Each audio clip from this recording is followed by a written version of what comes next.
I don't want to be blue. There, that'll work.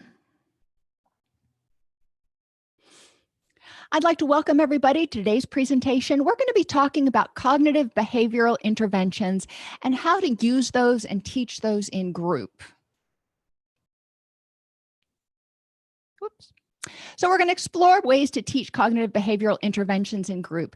Because CBT, since it tends to be somewhat cognitive, it can be really easy to fall into the trap of lecturing and just doing a straight discussion. And there are some ways that you can make it a little bit more fun. And I find, number one, that we have experiential learners, kinesthetic learners that do better if they're actually working with material.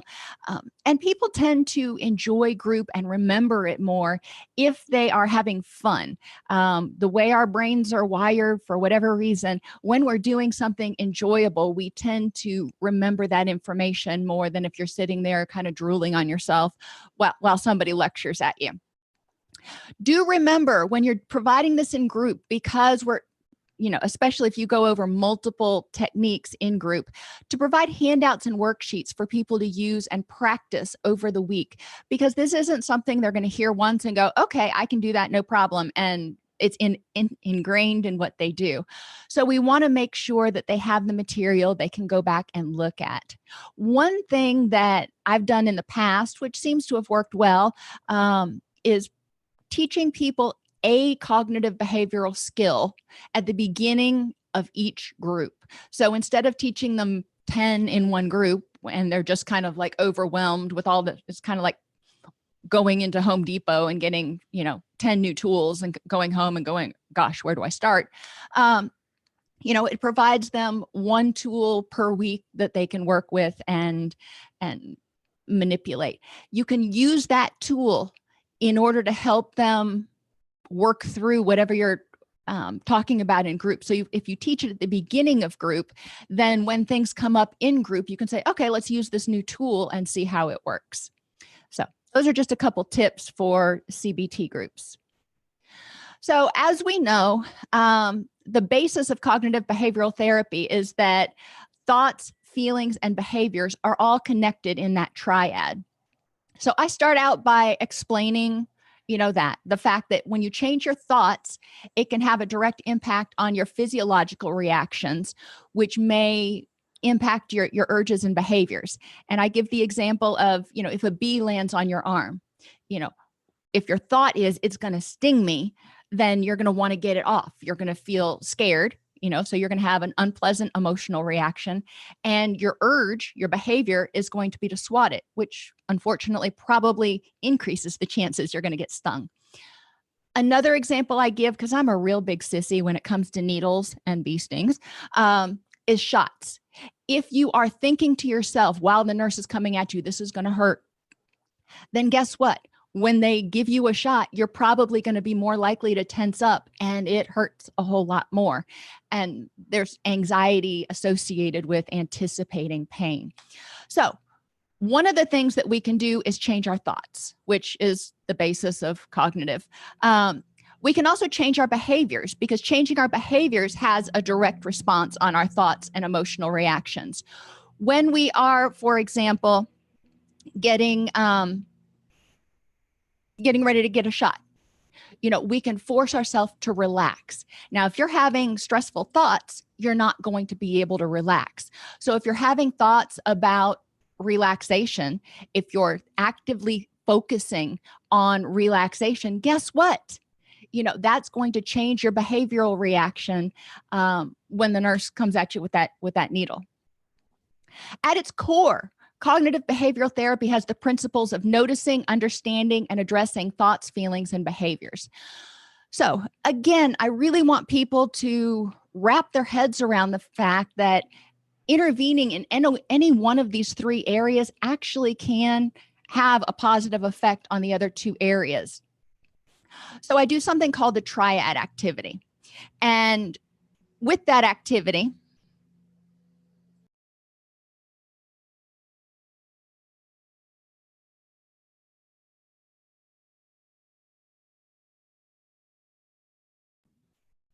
with that activity, I have people, and I have little placards that they can wear, and they're not fancy. They're just laminated sheets. But I will have two people. One is the positive thought person, and the other is the negative thought person. One is the positive feeling person, and the other is the unpleasant feeling person. And then the helpful behaviors and unhelpful behaviors. So we have 6 people. And if you don't have a really big group, you can adjust that a little bit and have one person play both roles. But generally, you have a group that's big enough that you can have 6 people. So anyway, so I start out and I have all 3 negatives or unpleasants or whatever you want to say in there: the unpleasant behavior, the unpleasant thoughts, and the unpleasant feeling. So let's start with a first date, and I put them in there and I say, okay, thought person, tell me what you're thinking. What are the stressful thoughts that you're having right now? And that thought person starts talking about what thoughts they might be having that make this situation seem stressful or anxiety provoking. And then I let them go for a second and I say, okay, so behavior person, what are you wanting to do right now? And generally the behavior person says, I'm not wanting to go on that date, or I'm wanting to go to the bathroom and crawl out through the window, whatever. And I'm like, okay, so your stressful thoughts lead to the behaviors of wanting to escape or wanting to avoid it. All right, that's good. Okay. Then we have the feeling person, and you can address it in any order. And I say, okay, feeling person, how are you feeling right now? And they usually look at me like, well, duh, I'm feeling really anxious. Okay. So then I take the negative thought person out and I put the positive thought person in. And I say, okay, positive thought person, you're getting ready to go on a first date. What are all the positive thoughts you can have? And then again, we go through and I say, all right, behavior person, how are you feeling? What are your urges right now? And generally it's like, let's see how it goes. And feelings person, how are you feeling with these positive thoughts? And it might be optimistic or curious or whatever, excited. So that's wonderful. All right. You see where we're going here. So then the next person, I usually go around and I do behaviors next. And I say, all right, you're getting ready to go on a first date. And what behaviors might you be doing that increase your anxiety? So what behaviors can you do? Drinking a lot of caffeine, drinking alcohol, because we know as it starts to wear off, anxiety goes up, changing clothes 16 different times, whatever the person is doing. And then I say, okay, so you're doing all these things. You are in a tizzy. You are doing all these, frantic behaviors. So what are your thoughts that are going along with that? And I have the thought person talk. And again, we're back to the negative thought person here. And the negative thought person says, yeah, when he's acting like that, I'm thinking that it's going to be kind of catastrophic. And they start talking about the thoughts they're having. Like when one of the behaviors is changing clothes 17 times. Well, what are your thoughts that are making you do that? Well, I don't look good in this outfit. I need to be approved of, whatever the thoughts are. And then the feelings person is still hanging out there. And I'm like, well, how are you doing? And the feelings person is going up. My anxiety is creeping up. Okay. So then we swap out again. I put the positive behaviors in there. What positive behavioral things can you do to get ready for this first date that will help you feel calm, confident, all that kind of stuff? And then that person talks about what they're doing. And I ask the thought person, all right, what are your thoughts? If that person has called their friend and they're talking about what they're going to do, and, they went out and worked out that morning, and whatever it is that helps them get grounded. The thought person hopefully is having calmer thoughts. I mean, there's still a little trepidation for a first date. And then the feelings person. So I just swap out each one of those 6 people. But the goal is to see that how, when you increase positive thoughts, positive behaviors or helpful behaviors, or even positive feelings, that it affects the other 2 areas. So that can be a fun way to do it. Functional analysis, I do a timeline. And, since I have a whiteboard, that's what I use because I already use way too much paper. Draw along the whiteboard. And in the middle is whatever the issue is. And then leading up to it are the causes and triggers. And then after it is the aftermath of whatever the behavior was. So, Sally was, at work, and she spilled her coffee on all of her notes that she'd been working on for 3 hours, and she just lost it. Started screaming, slamming things, whatever. All right, it happens. So we want to look at what were the antecedents, what led up to that may have caused Sally to be more likely to freak the freak out, as my kids say, when the coffee spilled on her notes. One of the things I'm hearing is, well, if she'd been working on notes for 2 hours, that means she was way behind in her notes. And she probably doesn't like doing them anyway. And now she's got to redo them. So that's frustrating. So, looking at the antecedents leading up to that, and it could have been a really good cup of coffee. And that always is irritating when you spill that.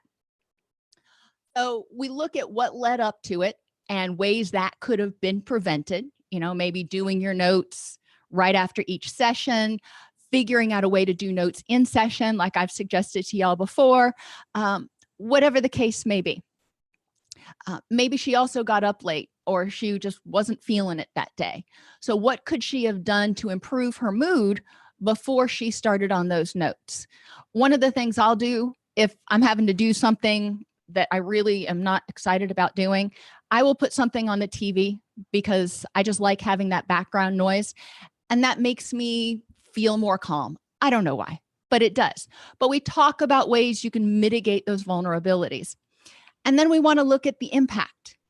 After she lost her mind and started throwing things and yelling and screaming and, thought that the sky was falling. All right. So what were the consequences of that? Well, it didn't get the notes done any faster. It used a whole lot of emotional and physical energy. It got her into a negative mental space. Socially, people around, in her office were going, oh, yeah, we want to steer clear of Sally for a little while. And environmentally, her office is a mess now. You can look at those, however it's impacting the person. But you can do a functional analysis timeline. Another technique that we can use is unhooking and diffusion. So separating yourself from your thoughts and fears. And this is kind of, when we get to it, a Gestalt activity a little bit. So fears keep us stuck. Fears hold on to our anxiety and keep us stuck in that fight or flight place. Fusion, meaning we feel we are one with our thoughts and feelings. Excessive goals can keep us stuck. If our goals are too big or we lack the skills or resources, we can feel really overwhelmed and encumbered. A stands for avoidance of discomfort, because sometimes when you're stepping outside of your safe zone, you're getting outside that box, however you want to say it, it's uncomfortable. There's a little bit of anxiety going, can I do this? If you're not willing to make room for that discomfort and you want to avoid it, then you may not step out of that comfort zone and grow and take on challenges that you want to. And R stands for remoteness from values. If you're doing things that are not in line with your values in order to avoid the discomfort or deal with this fusion with your fears, then it can keep you stuck even more. So the antidote to fear is dare. Diffusion. And this is where the activities come in, because, I don't necessarily want to get people fusing. I want to get them to diffuse. So diffusion. Feelings, thoughts, and behaviors are not who we are. Feelings are something we have. Thoughts are something we have. And behaviors are something we do, but they are not who we are. And I want to separate that. When little Johnny makes a mistake, he's not a bad boy. He is a good boy that made a bad choice. And there is a strong, huge, large, big difference between those two things. I don't want Johnny thinking he's a bad boy, because then that makes him feel ashamed of who he is, instead of ashamed of what he did in the moment. We can fix things that we did, or we can make amends, but sometimes we can't fix who we are. So there are different activities you can do for diffusion. The first one, I am having feelings of. So if somebody is having really strong feelings of, let's start with addiction, really strong craving feelings and feelings of being overwhelmed and not being able to cope without having that drug. All right. So one of the activities that I'll do with people is tell them, let's have a dialogue dyad. And I put 2 chairs. This is where the Gestalt sort of thing comes in. 2 chairs out there. And the first chair is their unpleasant feeling. And they're going to have a discussion with that unpleasant feeling. Why are they feeling that way? And accepting that that's how they feel, but recognizing that that feeling is out there. And that feeling can get up and walk away at any moment. The other chair are positive feelings or hopeful feelings or efficacious feelings, if you will. But I have them talk to each one and say, I could feel this way but I'm feeling this way now because, okay, that's how you're feeling. It is what it is. An unrelated activity that I'll do sometimes, and I call it squirrel, mainly because of the movie Up. And when we are unhappy, when we are going through a stressful time, anxiety, anger, depression, whatever it is, very rarely do we feel that way all the time, 100%, no change. There are milliseconds there sometimes where we can feel a moment of peace. It may not be exhilaration, but it may be like, okay. I remember when my daddy was in hospice, when he was at the hospice facility, that was devastating. It was devastating to see him that way. And, I was overwhelmed, and I was having a lot of feelings of helplessness and hopelessness and yada, yada, which one will during the grief process. But while he was there, we would sit on the sofa in his hospice room, and he had a sliding glass door. And there was this little squirrel that would come up to the sliding glass door and scratch on the sliding glass door because daddy had fed him French fries one time. And this smart little squirrel learned that daddy would feed him French fries every time he came to the door and scratched. So yes, I was in the middle of this devastating thing, but that little squirrel came up and scratched on the door, and I had this moment of, oh, that's so sweet. And then I went back to, the unhappiness. But recognizing that you are not your feelings, and feelings will come and go. And we need to make room for the happy feelings too. Thinking of feelings as commodities, kind of like filling up your grocery basket. You're going to have all those healthy foods in there that you're supposed to eat, but you may put in some chips and some other things. And for me, the squirrel was like the junk food. That was my junk food of happiness for the moment. So encouraging people to recognize that they are not their feeling, and that feeling does not consume them, to make room for others. You can also do, I'm having the thought that, and this is an interesting one to do. During the dialogue dyad, you can make notes of thoughts people have, both positive and negative. You want to write down both of them and write them down on slips of paper. And yes, I know, more paper, lots of composting. Anyhow, but then you have people walk by, and this person is, struggling with addiction, for example, and they've already talked about the unpleasant feelings that they're having. But then there are other feelings of empowerment and remembering when they've been clean and sober for a while, or remembering when they've been happy and been proud of themselves.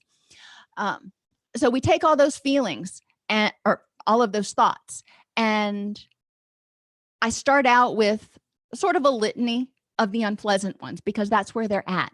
And sometimes people just need to get their thoughts out. to get them out, validate them, go, okay, that's how I feel. It is what it is. And then they can let it go. They just need to get it out. Otherwise, it knocks around in their brain until it can get out. So let's let them get it out. It doesn't mean they have to hold on to it.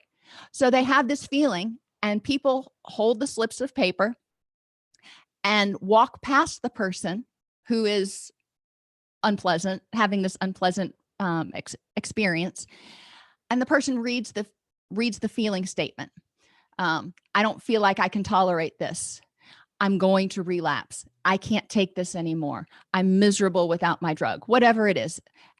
But as soon as the person reads it, the thought person in the thought line walks past them. And that thought is gone. They said it, they acknowledged it, it's gone.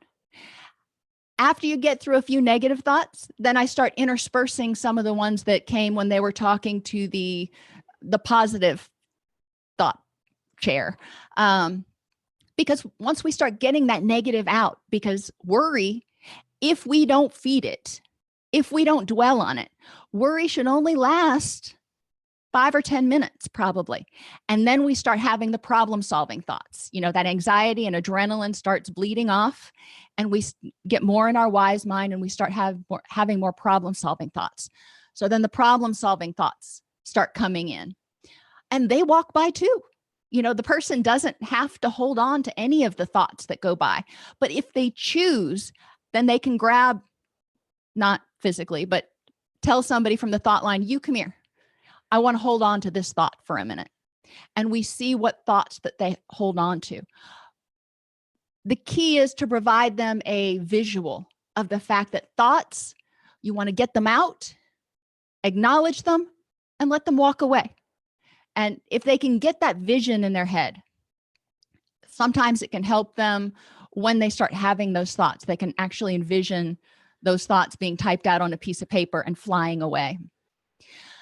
The other thing is my behaviors are. Sometimes behaviors are not the healthiest, but they're behaviors.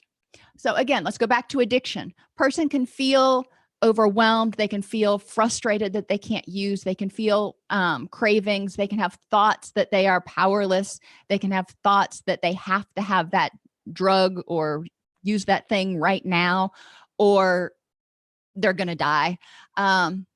Those are all feelings they can have. Those are all thoughts they can have. Their behaviors, if they end up using, okay, their behavior was that they used. That was probably not the most helpful behavior, but it helped them survive.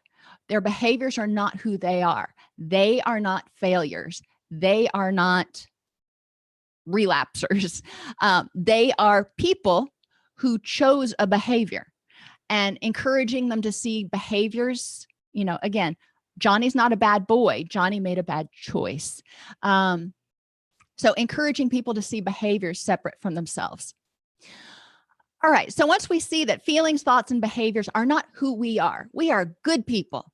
We have good hearts and good intentions. We just sometimes, go a little bit off the helpful path. Acceptance of discomfort. This is the next thing. And this is where distress tolerance skills come in really handy, because anytime we do something, if an occurrence happens, like you're in a relationship and, it breaks up.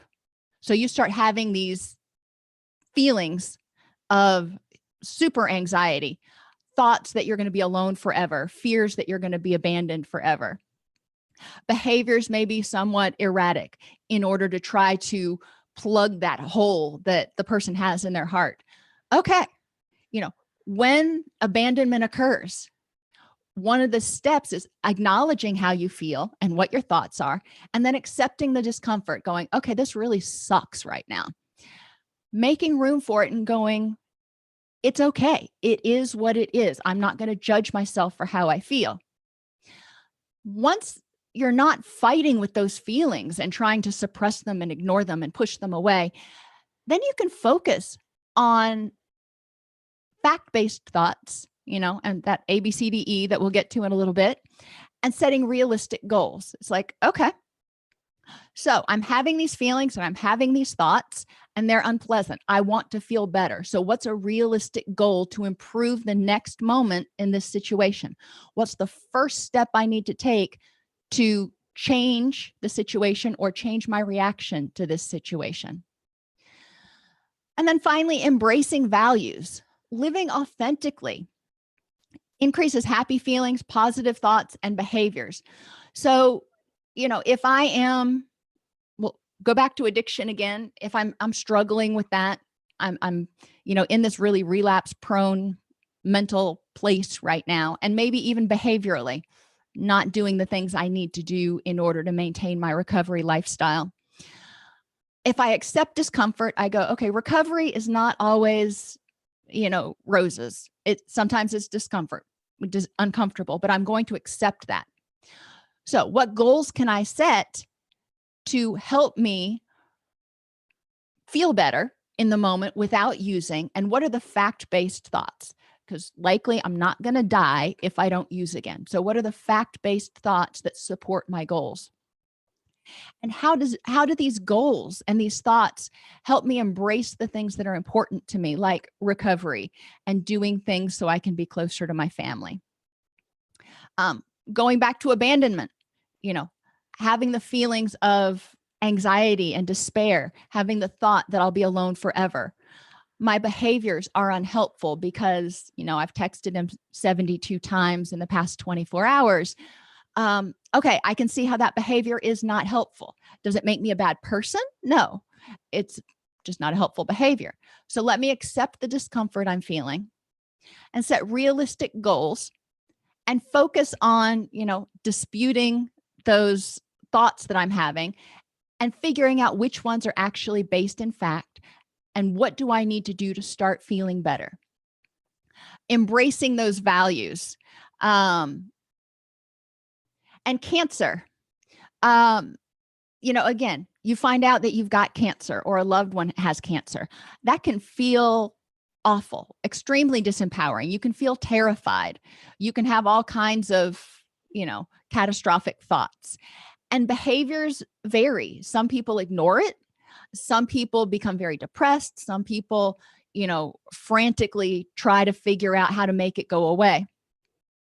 A lot of times that's not helpful. So diffusing, so you're not just reacting. You want to be able to act purposefully. So diffusing, so you can choose purposeful action. You can choose the logical next step. Means saying, okay, these are the thoughts and feelings I'm having. I accept that this is really terrifying and uncomfortable right now.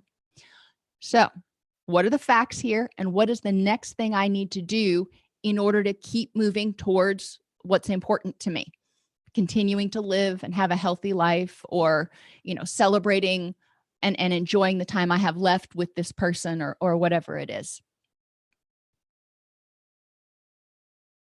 So problem identification and solving is another technique. And I couldn't figure out a good acronym that fit everything. So it's cited E. Go figure.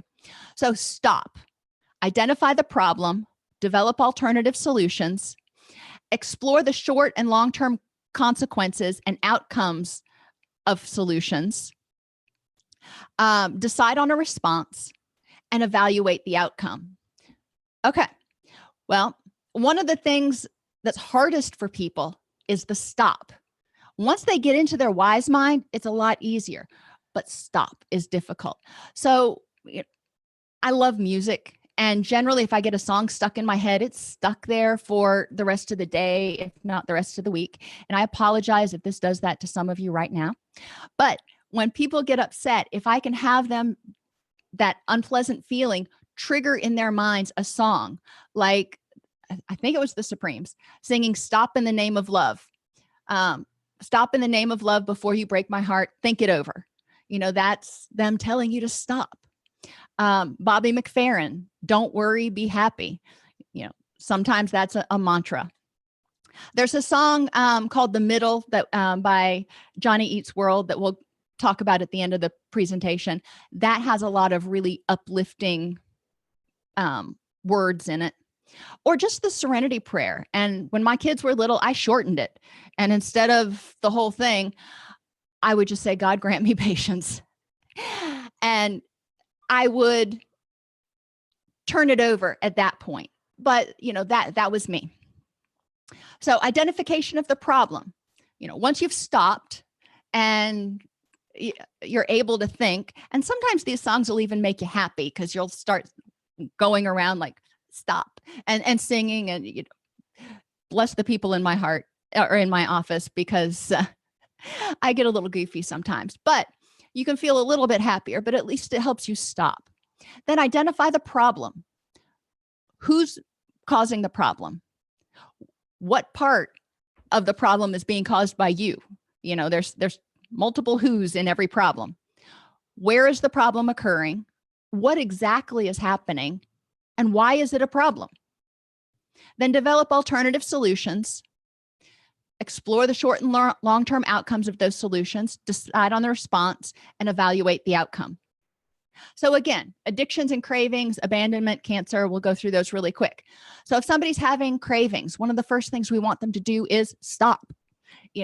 Stop doing what they're doing and focus on the moment. Become mindful.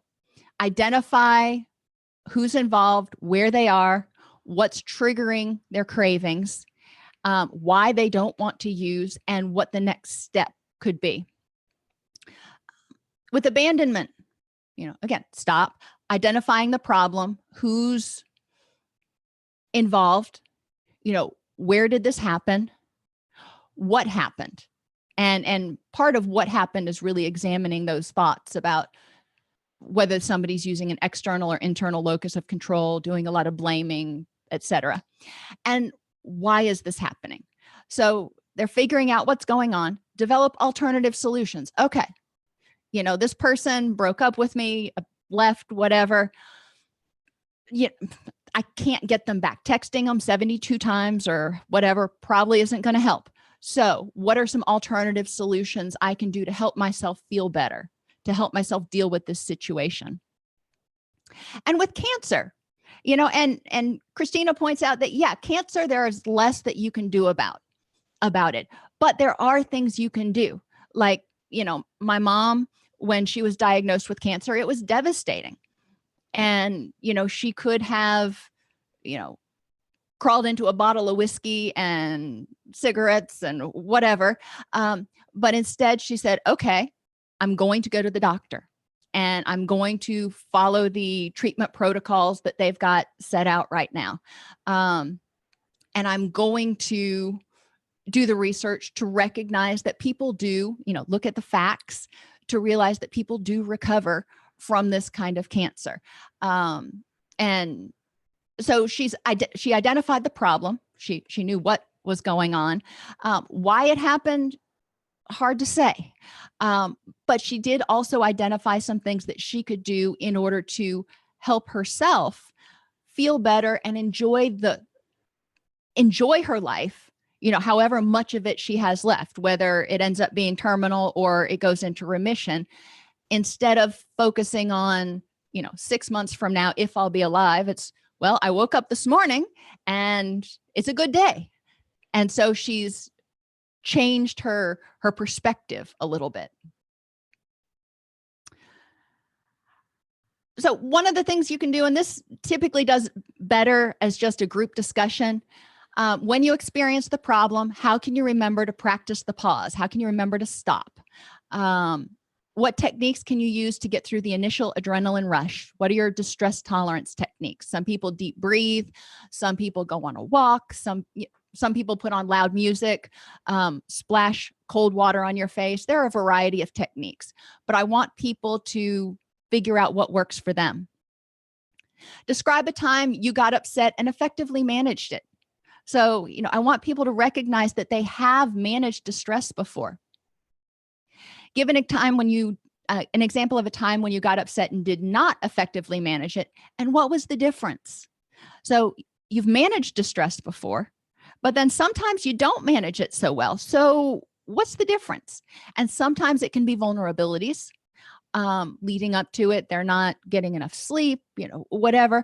But other times it can be very specific issues coming up. Maybe issues of rejection trigger a much stronger reaction than issues of loss of control. Practice identifying the problem. Remember to think broadly about who's involved. You're finding out that, this relationship ended. Okay. Well, it's not just about you. It's about that person as well. And maybe other people, maybe that other person's family didn't want them in a relationship with you. So they were contributing. There could be a lot of other people involved in the situation. What happened? Explore it objectively. In relationships, you want to look at, there was that final fight or disagreement or whatever it was, but what happened broadly? Let's look at the relationship and how often was it conflictual and problematic? When did it take place in the chain of events? When did this breakup take place? Was it after the very first fight you ever had? Or was it after the 21st fight that you'd had that month? Why did it happen? Why did this breakup happen? And again, if you have looked back at this other stuff about when it took place, where it took place, who's involved, you're going to get an idea about why you guys, might not have meshed and why the relationship may have ended. And then why did it bother you? And, obviously when relationships end, it hurts, but figuring out specifically why this situation bothers you this much at this time is important, and it could be thoughts that you're having. It could be it triggers memories from past traumas of abandonment. There are a lot of reasons, but it's important to understand. So when the situation happens again, whether it's getting into a fight with your best friend or breaking up with a romantic relationship, you understand a little bit better what prompts your reactions. Identify alternatives to your immediate response. The immediate response may be to yell, scream, cry, withdraw, drink, whatever it is for that person. Okay, what are the benefits and drawbacks to that? And, whatever people choose generally has the benefit of making the pain stop in some way, shape, or form, or give them a sense of control in some way, shape, or form, at least briefly. But what are the drawbacks to that immediate response? And generally that means looking, 30 minutes or 3 days down the road. What are the drawbacks to that response? Drained your energy, did no good, alienated other friends, whatever it is. So what are some alternate responses that you could choose? And what are the benefits and drawbacks to those? And I'll tell you, one of the drawbacks to a lot of the alternate responses is it doesn't numb the pain quite as well immediately. Instead of being, lidocaine or something, it's, more like just triple antibiotic ointment. It doesn't do a lot to stop the pain right away, but it does start to help it heal. And then choose and implement the response. Contracting, encouraging people to identify problem behaviors, the function of the problem behavior. So maybe you have little Tommy, and little Tommy throws a tantrum every night before it's time to take a bath. And this is a problem behavior. So what's the benefit of the behavior? What's the function? He doesn't want to get into the bath. He's delaying the time to get into the bath. Why is he delaying that? Is it because he's got some sensitivities and when this water hits his skin, it hurts? It can happen. Is it because once he takes his bath, he knows he's got to go to bed and he doesn't want to go to bed yet? What's the function? Identify a new behavior to replace it. So, okay, Tommy, you don't want to take a bath right now. We don't want to reward that behavior, but instead of throwing a temper tantrum, and because that's not going to get you what you need, what are other things that you could do? And maybe helping Tommy find the words to say, I don't want to go to bed yet, or I want to read one more story. If you can figure out why Tommy is doing this behavior, again, let's say he doesn't want to go to bed yet. He wants to read another story because maybe dad or mom just got home from work. Okay. Or maybe siblings are staying up and Tommy wants to be big like his siblings. Okay, that's fine. So how about, since you don't want to go to bed yet, what if you take a shower now anyway, and then you can stay up and read a book or watch a show with the family or whatever it is.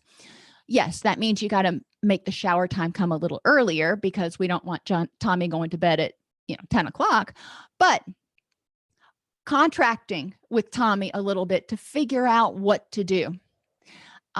Identify rewards for the new behavior and drawbacks to the old behavior. So if you get into the shower now, how can I reward that behavior? And what are the drawbacks to you throwing a temper tantrum? If Tommy is 4, this is not going to be a productive discussion, very much. But even if Tommy's 4, as an adult, as a parent, we can look at the benefits and the drawbacks to the old behavior. We also want to address drawbacks to the new behavior. So if he says, I don't want to go to bed yet, and we say, okay, but you have to go to bed, then that might punish him articulating what he wants. Anyway, write a contract and monitor the behavior. Contracting can also be used for emotional eating, just about anything that you want to change. Target behaviors, and you can do this on flip charts. I do put them around the room. One is persistent worrying. One is not getting out of bed. One is anger outbursts, smoking, stress eating, and caving or being overly passive. So then I have people go around the room the first time, identify the vulnerabilities for each. What makes you more likely to engage in persistent worrying, to not want to get out of bed, to have anger outbursts, etc. Then they go back around the room and they identify the benefits and drawbacks of each. What are the benefits to persistent worrying? Well, it keeps you from being caught unawares, that's for sure. One of the drawbacks, though, is it is exhausting and it keeps you from feeling happy because you're stressed out all the time. So they go around the room and do that.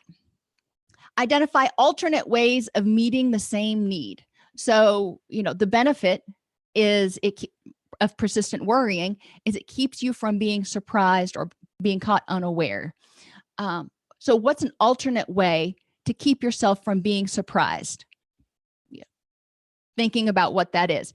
If the person is worrying about particular things like their kid getting injured or getting in a car crash, how can you address that so you're not persistently worried every time Junior takes the car out and worried until he comes home 6 hours later every single night?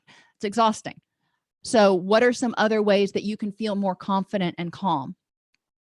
And identify ways to address that target behavior. Schedule in the positive. And I do this on our Friday roundup. On Fridays, when I do group therapy, we go through over the treatment plan. Everybody goes over their treatment plan, identifies the progress that they made, goals that they have for the upcoming week, so they can share and support one another in their progress. But then we also talk about scheduling in the positive for the weekend and the upcoming week. What health-related activities are you going to do? And, for some people, it's going to the gym every day, and that doesn't really change. But sometimes people may say, oh, on Wednesday, I'm going to go hiking, blah, blah. Cool. What are you going to do for fun? And I want them to schedule in fun for the next week. I want them to schedule in rest and relaxation for the next week. And I want them to schedule in socialization for the next week. And if they are all sharing how they are going to do that, in theory, then there's a little bit more peer pressure. There's a little bit more support for doing these positive activities. And then the next Friday, when we go over the treatment plan and everything, we also go over all of these activities from the prior week. I've made notes. You said you were going to go hiking last Wednesday. How did that go? So, it reinforces the fact that taking care of themselves and doing positive things are important, because if we increase our positive activities and are happy, the number of minutes per day that we're happy, that's a fewer number of minutes per day that we are unhappy. Chunking and successive approximations. Chunking means breaking overwhelming tasks into smaller ones. Recovery, for example, when people go through substance abuse recovery, in our IOP program, we have it chunked where there are certain tasks that they are supposed to accomplish, and treatment plans do the same thing. Certain tasks they are supposed to accomplish every week. We're not worried about this big goal over here. That's overwhelming. There's a lot of stuff to do to get there. We're worried about what you need to do today, what you need to do this week. Spring cleaning can be chunked. When I do spring cleaning, I don't do the whole house in one day. I pick a room, and that's the room that I do that day, or two if it's a easy room like the bathroom or something. But I chunk it. That way I don't feel overwhelmed and lose, 3 solid days to cleaning the house. Getting kids back is another one. Following that Department of Children and Families case plan. That can feel overwhelming because you get it and it's 20 pages long. So helping people chunk it and go, okay, what are you going to do today? What are you going to do this week? Successive approximations. Gradually working towards a harder goal. One of the most common ones that we think of is fears and phobias. So if you're using successive approximations or systematic desensitization, you're getting closer to being able to be exposed to whatever that fear-provoking thing is without it causing you anxiety.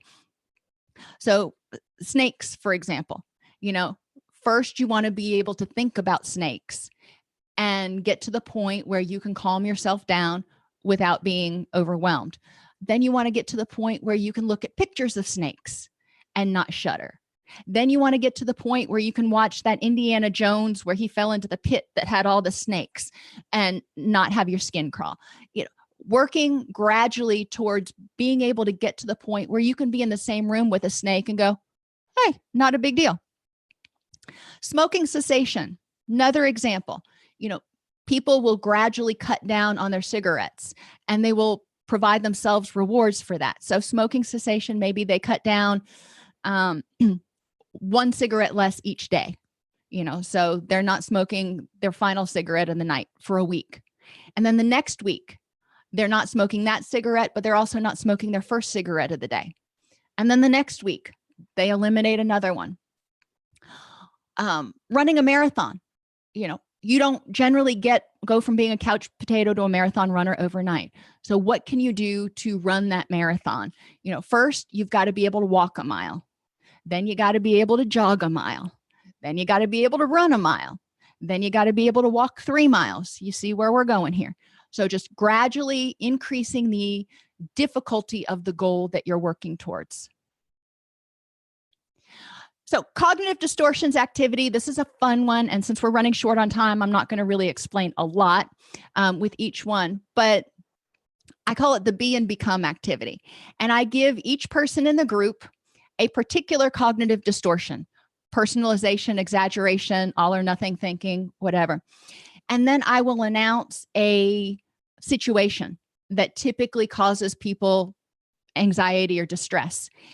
And they are supposed to react as strongly as they can with that distortion. So if a friend canceled plans, how, the personalization person is going to say, that my friend doesn't like me anymore. They're not going to be my friend anymore. I must have offended them, yada, yada. I want them to be as catastrophic as they can be to highlight these cognitive distortions. And each person in the explains why whatever this problem is happened and why it's upsetting them in terms of their cognitive distortion. So it can be fun because since you're taking it to such an extreme, it tends to be a little bit humorous. You can also have a beach ball with the different distortions written on it, toss it around to people, and when they catch the ball, they look down, whatever's up, they've got to give an example of when they use that distortion. You can discuss why each distortion may develop. What's the function of personalization? Explore the benefits and drawbacks of each distortion. How is personalization beneficial? How, if it's ingrained in us for some reason, it was reinforced at some period of time. So in what way was this beneficial? And it could be that was the safe thing to do in the environment that you grew up in. And then identify ways to address each distortion. Again, you can put the distortions around the room and have people go around and put their suggestions for how to address it. Or you can do the beach ball activity, whatever you want. I do a lot of the same activities. But again, at least it usually keeps people moving. We've gone over the ABCs a lot. The activating event, the consequences of that event, the automatic beliefs that led to the consequences or people's emotional reaction. Go back and dispute those automatic beliefs. Eliminate any that were inaccurate, moderate any that were extreme, and keep the rest. You know, sometimes it's a bad situation and your feelings and thoughts are pretty daggum accurate. And if they are, okay. Then you evaluate the effectiveness of your reactions. So if this was a bad situation and your automatic beliefs are really intense, but that's accurate, okay. So was your reaction to, crumple up in a ball, was that effective? Or how could you have better used your energy in that situation? So the activity that we do, I have people identify 3 things that trigger anxiety for them and, bridges, authority figures, tests, relatives coming to visit. 3 things that trigger anger, tailgating, lying, computer problems, laziness, whatever it is for them, get some things and have them go through and apply the ABCDEs. Cognitive restructuring or taking the middle path means literally changing your thoughts. So finding meaning in the current event, and this can be hard, especially with things like cancer. It can be really hard to find meaning and understanding. You can challenge the interpretation. So if you find out that you've got a cancer diagnosis, your initial interpretation may be this is a death sentence. But if you challenge that interpretation, you may realize that cancer research is, getting better literally every single day. So it may not be. And, what are your chances? And develop a both and perspective. Yes, this is devastating. And I am going to fight it and try to get it into remission. Examples of restructuring. So when people get stressed, instead of viewing something as a threat, how can they view it as a challenge? So public speaking, some people hate it. So instead of viewing it as a threat and worrying that you're going to trip over your own tongue or you're going to pee on yourself or whatever, how can you view it as a challenge? How can you view it as a growth experience? Failure. We can see things as failure. And again, remember, we're seeing things as failures, not ourselves as a failure.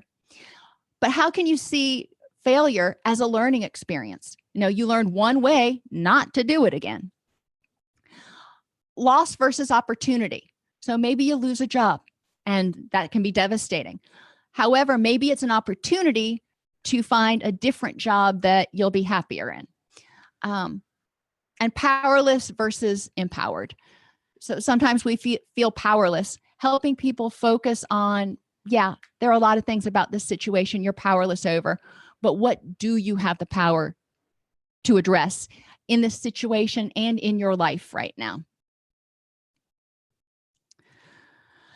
Have people identify 3 common triggers for anxiety and anger. They find the meaning in the current event, interpret the event as a challenge instead of a threat, and develop a both and perspective.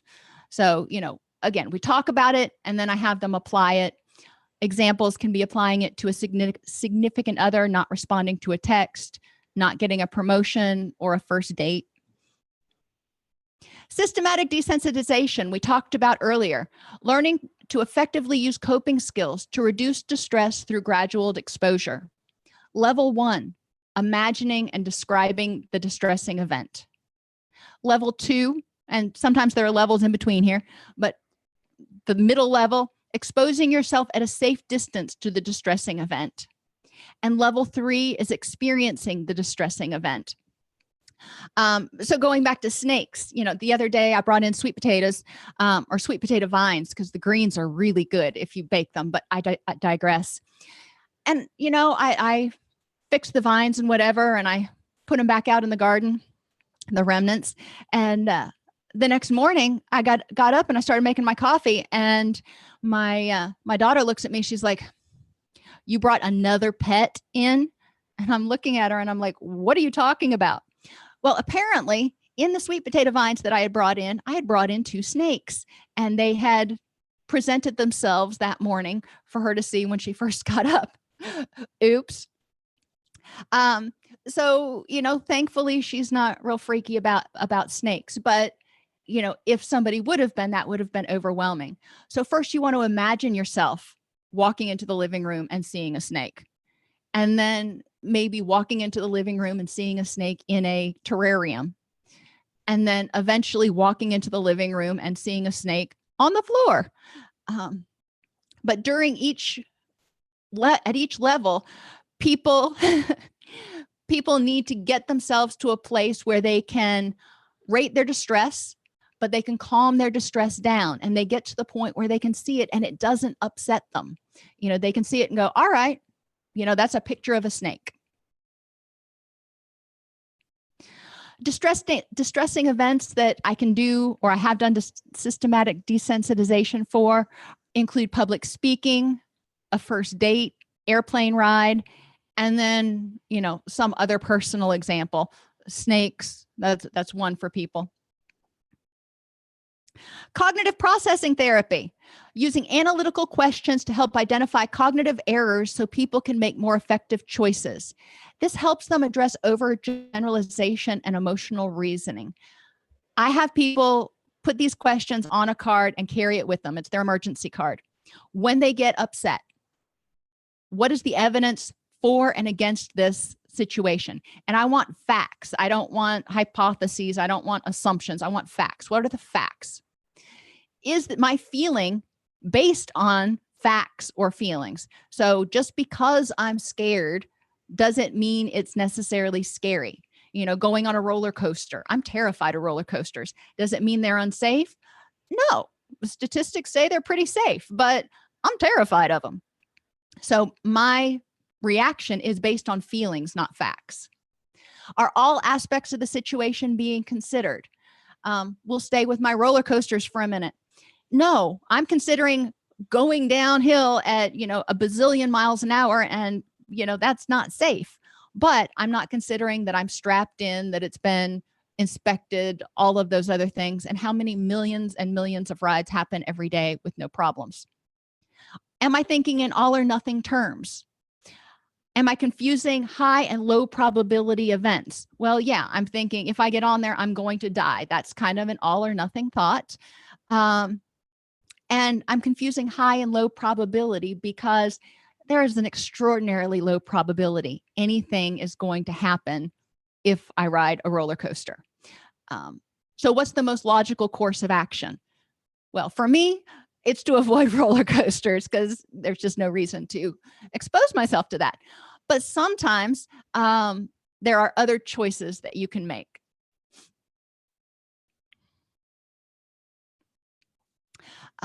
Identify 3 things you're worried about right now. Not being good enough, failure, being alone forever. Have your people put in things that work for them. These 3 things come up a lot for people. Have them go through the questions. And like I said, have them create an emergency card. Psychological flexibility means accepting reality as it is and committing to choosing thoughts and behaviors which will move you toward a rich and meaningful life. Sometimes you can't fix this situation, but you've got 18 other things in your life that are really important and really awesome. So you can devote your energy to those if this is unchangeable. Commitment means determination to improve the next moment and realization that there are multiple aspects to commit to in your rich and meaningful life. There's your job, your kids, your health, your house, whatever it is that makes you happy.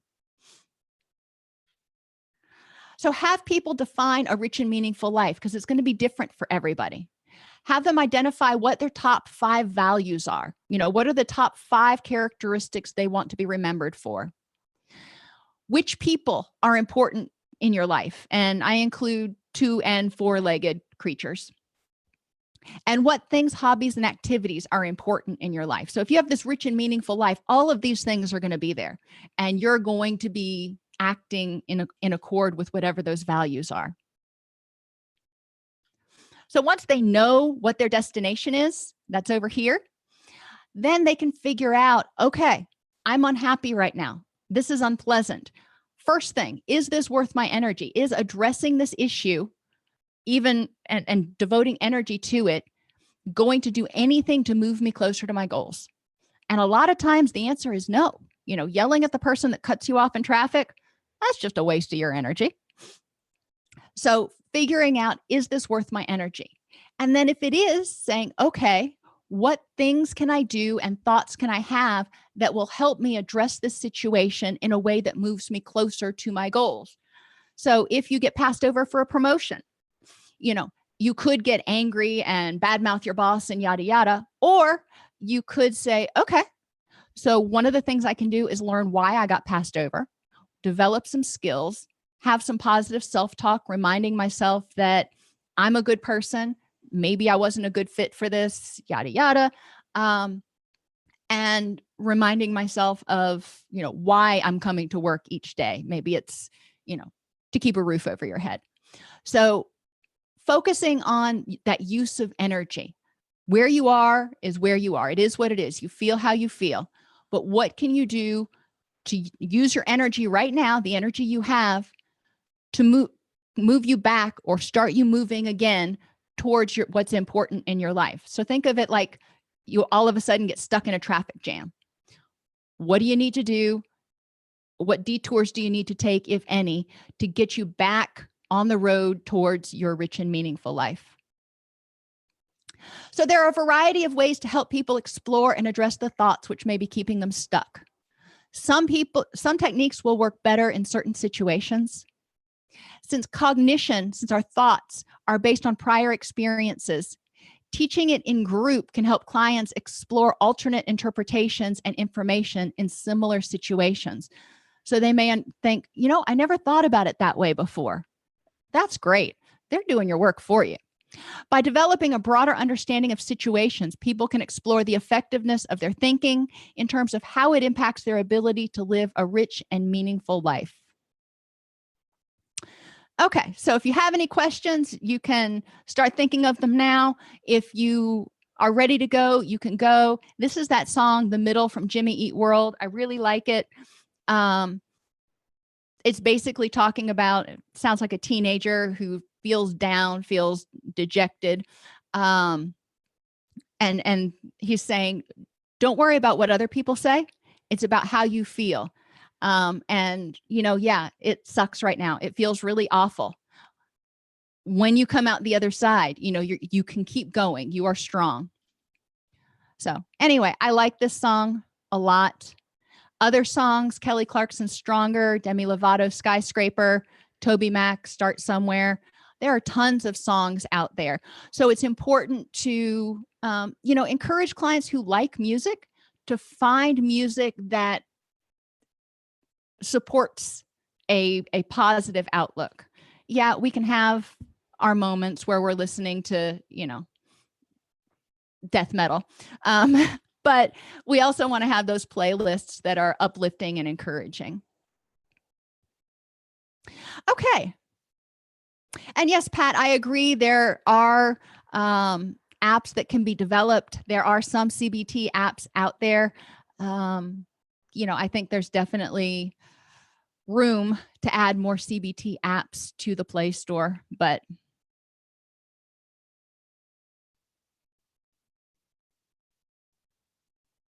and a lot of adolescent clients and even some of your adult clients will have songs that they really love. So, I bring 3 or 4 to the table saying, these are ones that I really like. What do you like? And have them share that. And if they don't have any, then it's an assignment before the next group, so we can create a group playlist.